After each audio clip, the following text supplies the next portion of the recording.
Hi, and welcome to the Packerland website's website update tutorial. What you'll need is a pen and paper to take notes with, just in case. If you don't already have your login information, that's fine. We'll cover that in the upcoming steps. The first thing you'll want to do is navigate to your website. For the purposes of this tutorial, we'll be using the official Packerland websites as an example. Once at your website, simply type /login in the address bar. This will bring you to your login page. If this is your first time here, we recommend that you click on Lost Your Password. The reason that we recommend this step is that this will familiarize yourself should you ever lose your password, and it also allows you to set up your password for the first time. Simply enter your username if you know it, or your email address. Then click Get New Password and follow the instructions in your email. Since I already know my username and password, we'll simply go back a page.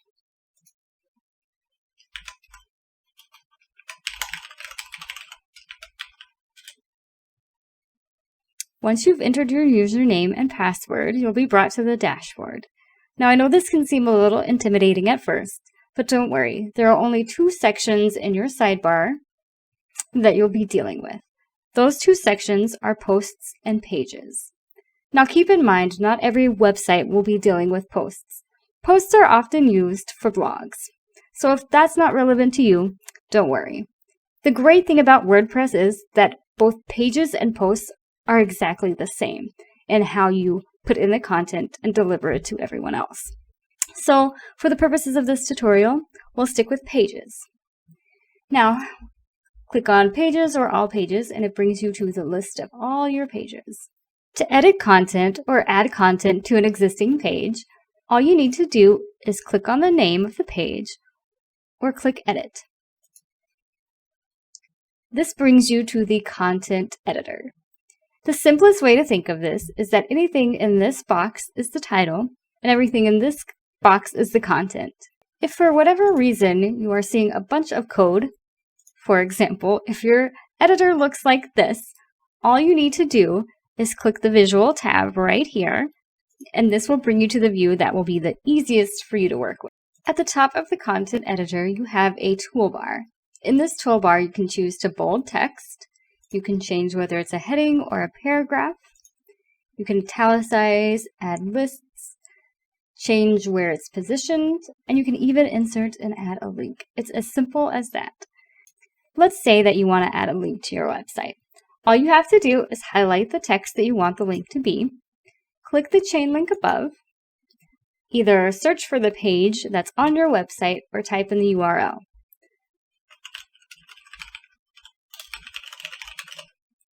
If this is the link that you want, all you have to do is press apply, and there's your link.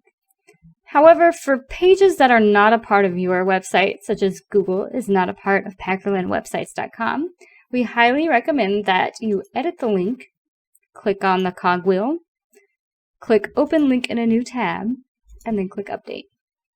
We recommend this because we want to keep traffic directed onto your website. Any external website will open in a new tab, and therefore keep people still on your web page. If you want to bold or italicize or do any of the other options the toolbar provides, you do the exact same thing as a link. All you do is highlight the text and then select from the toolbar what you want it to do. You can also unclick these options to reverse the effect. Before you save any changes to your page by clicking Update, we recommend that you click Preview Changes. This will bring you to a new window or tab that will show you any changes you have made. For example, you can see where we've added the link to google.com. Here I'll show you what it meant when you clicked Open Link in a new tab. As you can see, another window was opened and people would still have access to come back to Packerland websites. This way they haven't lost where they are on your page. Let's go ahead and get back to the editor and I'll show you how to add an image. In order to add an image, all you have to do is click Add Media. If you already have images that you'd like to put into the page in your media library, simply select them from here. Otherwise, go to Upload Files and then navigate to the proper folder where your image is saved. Since we already have some great options here, we'll choose this lovely picture of Bill and his Packerland website's vehicle. So once you've selected your image, all you need to do is click Insert into Page.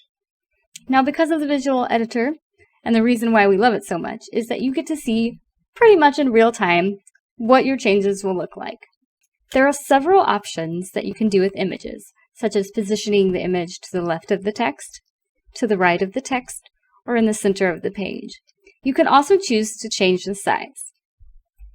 To do so, all you need to do is click on the picture. This will bring up a little bar where you can choose to align to the left, align center, align right, or no alignment at all. You can also choose this little pencil. Here you can choose the same align options, but you can also choose to change the size. By default, you have 3 options, but you can also choose custom size and change it yourself. For pictures, we recommend that you keep them around 400 to 500 and try to resize them before you upload them to your website. This helps to keep your website fast and efficient, which is huge in today's world. So many people don't stay on a page that doesn't load quickly. So to ensure that your pages do, keep your images around those sizes. Let's take a look at what happens when I choose to align the picture to the left. I'm going to go ahead and keep it at full size. Then I'll click Left and Update. The visual editor shows our image to the left of the text. To see this in real time, we click Preview Changes, and we can see how it looks on our website. As you can see, as expected, the image shows up to the left of the text. Now let's go back to the editor and remove the image. All you need to do to remove an image is click on it, press the Delete key or the X button, and there you have it. It's important to keep in mind that if you delete an image from the page itself, such as how I just did, it will still be accessible from your media library. However, let's say, for example, you click the Edit little button here, you click Replace, and you were to click Delete Permanently, or anytime you're in this media library and click Delete Permanently, the image will be gone forever. Fortunately, if you were to accidentally delete an image that you still needed and didn't have it on your computer anywhere, we do have backup services. Another tip we recommend is to add alt text or a title to your image. Alt text helps search engines know what your image is. All you need to do to add alt text is to click the Edit button, type in the alternative text box a description of your image,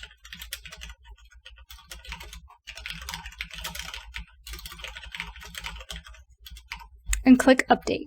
Another benefit of preview changes is catching errors, such as anytime you might accidentally enter or delete information within the brackets. Let's look at what might happen if you accidentally delete a bracket.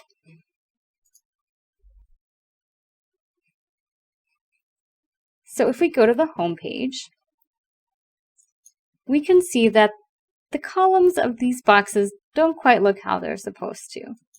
One of the great features about WordPress is that you can browse to the bottom and you can look through all the revisions that have been made. So let's take a look at my revision. Here you'll see where I deleted the picture of Bill, but you can also see right here there's a change, and you'll see that the little bracket is missing. You can either choose to restore this to the previous autosave or version, or you can just go back to the editor yourself and choose to add it back in.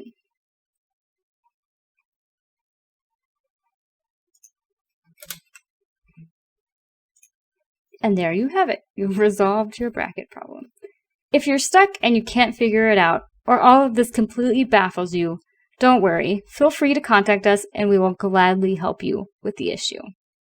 There's also one more button on your toolbar that I'm going to go over, and that is the toolbar toggle. You won't often need this feature. It's a little more advanced, but you have options such as strike through, adding a horizontal line, changing the text color, and those sort of options. So let's say that you do wish to change the text color. All you need to do is highlight the text, select text color, pick your color, and there you have it. Now you have colored text. Within the toggle toolbar, you can also undo any changes you make. So let's say you want to get your colored text back to its original color. All you'd have to do is press this button up here, and your changes will be reverted back to the original change. Alright, now let's move on to adding a page. To add a new page, all you have to do is click Add New if you're already on a page, or from All Pages, you can choose Add New as well.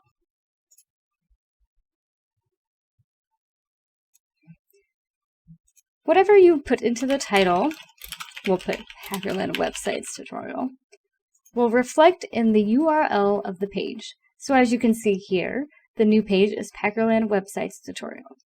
If the title of your website is too long, and therefore the URL is too long, you can choose to shorten it by clicking Edit.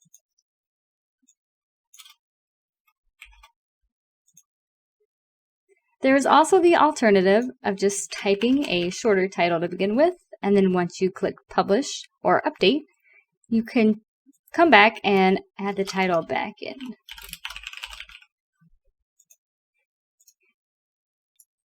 Let's go ahead and take a look at posts.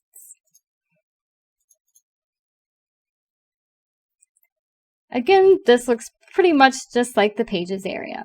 You do the exact same thing where you click the title or choose Edit to edit the post. As you can see, the setup is very similar to the Pages. There's not much different. The only thing you might have to worry about is categories, and if so, we'll have gone over that in our personal training. That wraps up our tutorial. Thanks for watching. If you need any more clarification, feel free to refer to our written tutorial on our website, or contact us via any of the options listed on your screen.